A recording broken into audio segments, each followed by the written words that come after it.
સૂચનાનો અધિકાર મનુષ્ય માટે એક મહત્વપૂર્ણ અધિકાર છે. આ એ બધા સ્વતંત્રતાની કસોટી છે જેને સંયુક્ત રાષ્ટ્રે પ્રસ્થાપિત કર્યો હતો. આવી રીતે સંયુક્ત રાષ્ટ્ર સંઘે 1948માં આંતરરાષ્ટ્રીય કન્વેન્શનમાં ઘોષણા કરી હતી કે જાણકારી મેળવવાની ઈચ્છા રાખવી, તેને પ્રાપ્ત કરવી તથા કોઈ માધ્યમ દ્વારા જાણકારી તેમજ વિચારોને મેળવવા એ મનુષ્યનો મૌલિક અધિકાર છે. ફિનલેન્ડમાં 1951માં સરકારી દસ્તાવેજની સાર્વજનિક પ્રકૃતિ નિર્ધારિત કરવા સંબંધી કાનૂનોના રૂપમાં પારદર્શિતા લાગુ પડી ગઈ હતી.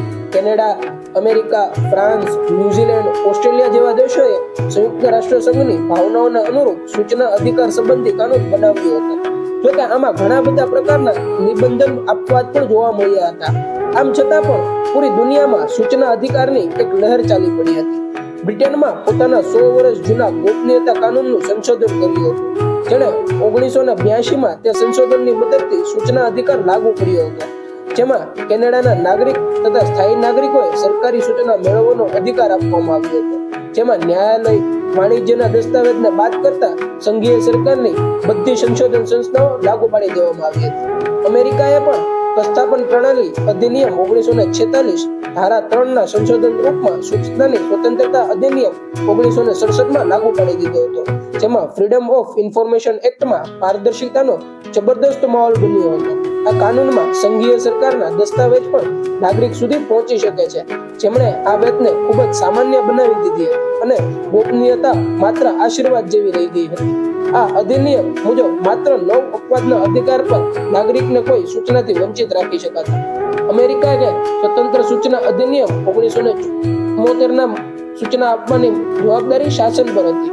ફ્રાન્સમાં આ માંગણી 1978 તરફ જોર પકડ્યું હતું, જેમાં 8 અપવાદ આધારિત સૂચના અધિકાર લાગુ પડ્યો હતો.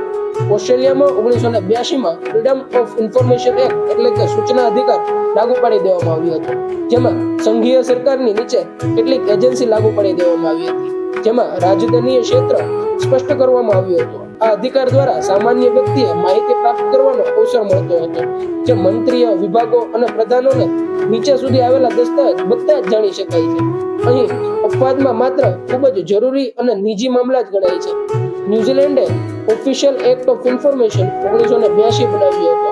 આ અધિકારની ખાસ વાત એ છે કે અહીં માત્ર સરકારી દસ્તાવેજોને આવરી લેવામાં ન આવતા હતા, ઉપરાંત કેટલાક મંત્રી પાસે કેટલીક શાસકીય વાત હોય અથવા નિર્ણય શક્તિ હોય તેને પણ આવરી લેવામાં આવી હતી.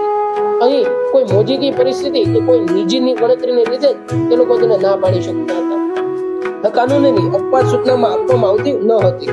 અહીં અંતિમ નિર્ણય ન્યાયાલય પર છોડી દેવામાં આવ્યો હતો.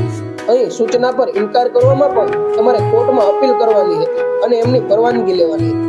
અહીં ફેમિલી પર વીટો લગાડીને મંત્રીએ આ સૂચનાને ન આપવાનો અથવા ઇનકાર કરવાનો અધિકાર હતો, જે એમ કે અધિકારને સીમિત રાખી શકે છે.